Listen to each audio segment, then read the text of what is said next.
Somebody's Watching Me by Rockwell. This is Democracy Now!, democracynow.org, The War and Peace Report. I'm Amy Goodman with Juan Gonzalez. Our guest, Jacob Appelbaum, is back with us from last Friday. He's a computer security researcher, developer, and advocate for the Tor Project, a system that enables its users to communicate anonymously on the Internet. He's going to be holding a public education seminar today in New York City for people to protect themselves online and using their phones, using their computers. But right now, this legislation, when SOPA was put forward, Jacob, the Stop Online Privacy Act, the Congress members, Republican and Democrat, thought it would sail through. And then there was just a wildfire on the Internet, and they backed off. Michelle Richardson said she thinks it is possible it will pass tomorrow in the House, but the Obama administration has said it would veto it. They also said they'd veto the National Defense Authorization Act, and they ultimately didn't. But what are your thoughts? What kind of online activism is happening right now? Well, I think a lot of people are organizing around this. I think the Electronic Frontier Foundation in particular deserves a great deal of respect for the work that they've done and what they've written about this.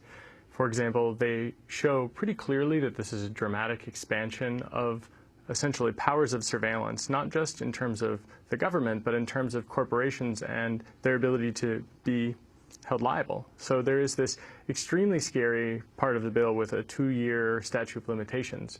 And the problem is that in the cases that the EFF has been fighting with the NSA, the government... the Electronic Frontier Foundation. Yeah, so they essentially, the government has said that they invoke state secrets privilege, and so they've been in litigation for 6 years in some of their cases. So a 2-year statute of limitation, it's unlikely that we would even discover that our rights had been violated in that time frame. Additionally, FOIA exemptions would mean that companies wouldn't even be able, maybe, or would not disclose that information. So the deck is essentially stacked against regular people. And this is basically what Bill Binney was talking about last week when he was talking about the warrantless wiretapping program. It's as if this week they decided to legalize all the stuff that Bill warned about and said that was already occurring. So that's a pretty scary prospect. I just want to correct one thing. I said the Stop Online Privacy Act. It's the Stop Online Piracy Act. Right. Yeah, I wanted to ask you about a recent report by the Brookings Institute, not exactly a liberal or progressive think tank, but they did a paper called Recording Everything, Digital Storage as an Enabler of Authoritarian Governments. And some of the quotes here are astonishing. They say, quote, plummeting digital storage costs will soon make it possible for authoritarian regimes to not only monitor known dissidents, but to also store the complete set of digital data associated with everyone within their borders. They go on to say when all the telephone calls in an entire country can be captured and provided to voice recognition software programmed to extract key phrases, and when video footage from public spaces can be correlated in real time to the conversations, text messages, and social media traffic associated with the people occupying those spaces, the arsenal of responses available to a regime facing dissent will expand. Pervasive monitoring will provide what amounts to a time machine, allowing authoritarian governments to perform retrospective surveillance. This is where the United States is heading, where other authoritarian regimes, much more authoritarian regimes than ours, are heading around the world. And yet the level of public opposition, especially among some young people, to this continued invasion of their privacy is not that, I mean, it's strong, it's growing, but it's not where it should be.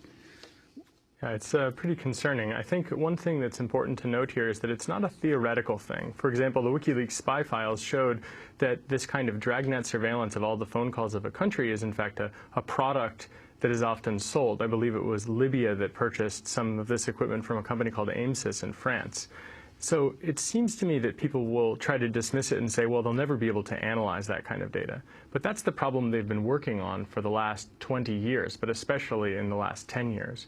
So it's not only that this data is being collected, but now they want to share it with the Department of Homeland Security, with the FBI and the NSA, essentially legalizing military surveillance over U.S. civilians and the whole planet, frankly. So this has dramatic international implications in addition to national implications.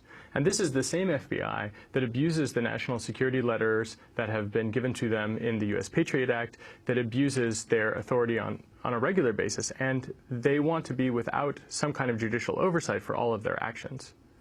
Last week, Laura Poitras, the filmmaker, and you, Jacob Appelbaum, and the NSA former official William Binney were on the show, and we played that clip from the Open Society meeting that you attended 2 Mondays ago. Can you introduce this clip for us? Who is this? So my understanding is that this is the Deputy General Counsel of the FBI. And you questioned her. I did. Including national security letters in your comment about believing that there is judicial oversight with the FBI's actions? National security letters, administrative subpoenas have the ability to have judicial oversight, yes. How many of those actually do have judicial oversight in percentage? What do you mean by that? How many have? Every time you get a national security letter, you have to go to a judge? Or? No. As you well know, national security letters, just like administrative subpoenas, you don't have to go to a judge. The statute does allow for the person on whom those are served to seek judicial review. And people have done so. And in the case of the third parties, such as, say, the 2703D orders that were served on my, according to the Wall Street Journal, my Gmail account, my Twitter account, and my internet service provider account, the third parties were prohibited from telling me about it. So how am I supposed to go to a judge if the third party is gagged from telling me that I'm targeted by you? There are times when we have to have those things in place. So at some point, obviously you became aware, so at some point the person does become aware. But yes, the statute does allow us to do that. The statute allows it. Now, again, that's the Deputy General Counsel for the FBI talking to you, who was just in the audience, Jacob Appelbaum. She said, as you know, so she must know you sounded like you had a national security letter, one of what, hundreds of thousands given by the FBI, and if you even reveal that you have one, you could face 5 years in jail. Have you been handed an NSL? So to the best of my knowledge, no, though there's some speculation that perhaps she was hinting at the national security letter, which Google is trying to unseal right now in the Fourth Circuit, I believe.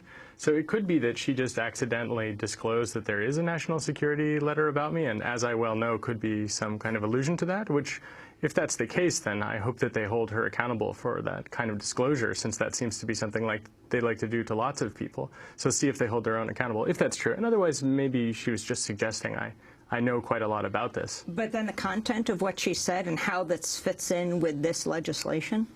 I mean, it sounds to me like they're trying to expand that power to include all facets of the government, including the military, over civilian life with regard to surveillance, and essentially to make it impossible for anyone to resist or to have judicial oversight. And that is a serious problem, in my opinion. And how would legislation, for instance, like this House legislation, affect the work of your organization, the Tor Project, or would it if it was enacted? Because you are set up to be able to protect the anonymity of people communicating over the Internet. Well, I'd like to think that it would mean that we'd have a lot more people using Tor every day. But that's torproject.org? Yeah, I mean, the network is made up of people who care, right? So someone downloads it and says, I want to help, and then the network gets bigger. We don't run the network like Google runs the network. So different people make it up. The problem is that if the U.S. government was allowed to spy on everything, they can try to watch all of the network, and that's where it starts to break down. So one of the scary things here is that we're just not even sure how to exist in a complete what's called global passive adversary world where they can watch the entire Internet. And so this is, I think, an existential threat to anonymity online, to privacy, and to security of everyday people.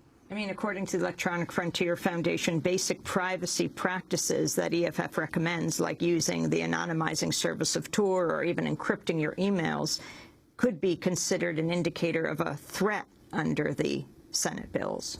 Yeah, I think that that's a really interesting tell about this. They suggest that people who protect themselves online, especially from the state, which is known to abuse its authority and power against innocent people on a regular basis, to suggest that that means that you're a threat is an absolute scary, scary prospect.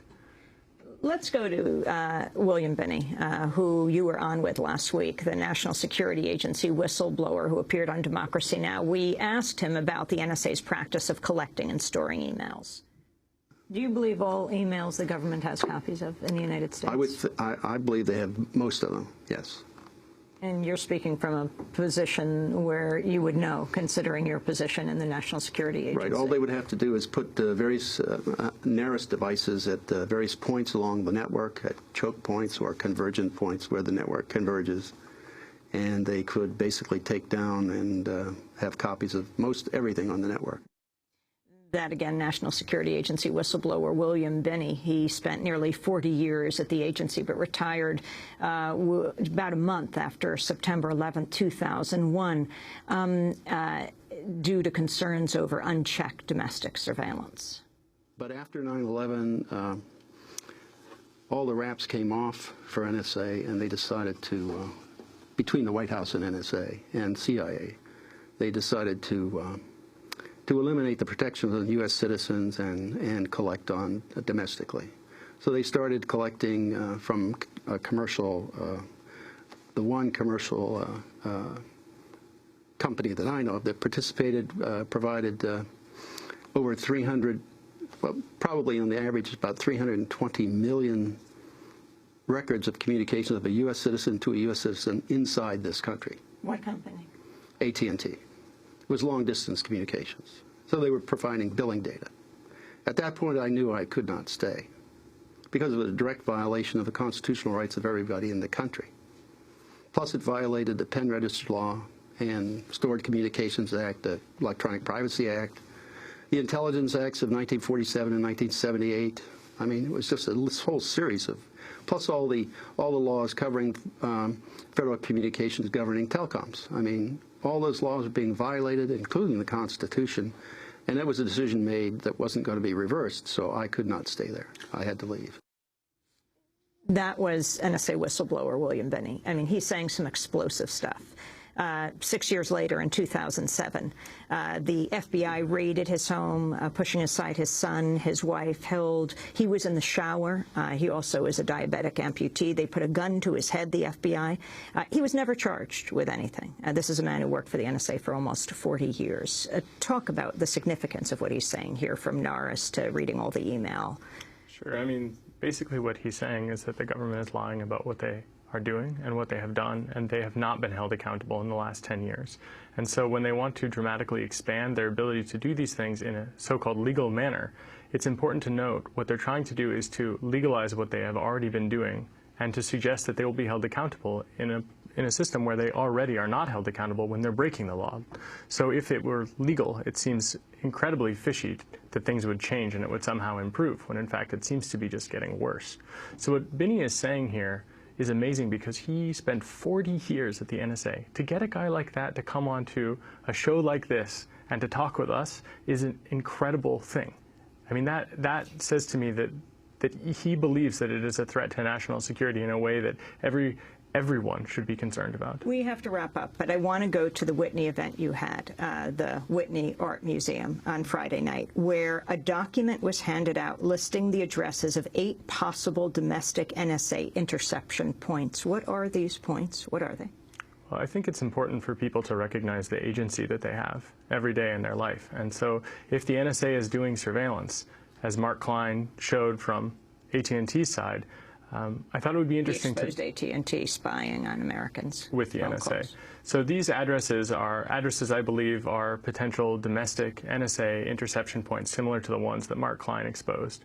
And there's a website, IXMaps is the name of it, and it's a Canadian site. And they actually show when your internet traffic goes through potential NSA interception points. So you can actually test your internet connection. And that's the Internet Exchange Maps project. Where are they? They are all listed on that website now as a result of it being released at the Whitney. You know the cities? What the pamphlet said: St. Louis, Los Angeles, San Francisco, Atlanta, Chicago, New York, Bridgeton, Missouri. Yeah. It would be great if people actually went and photographed these buildings and talked to the employees there and see if there are NSA people going in and out. They're not confirmed. This is something where people now have something that they can do.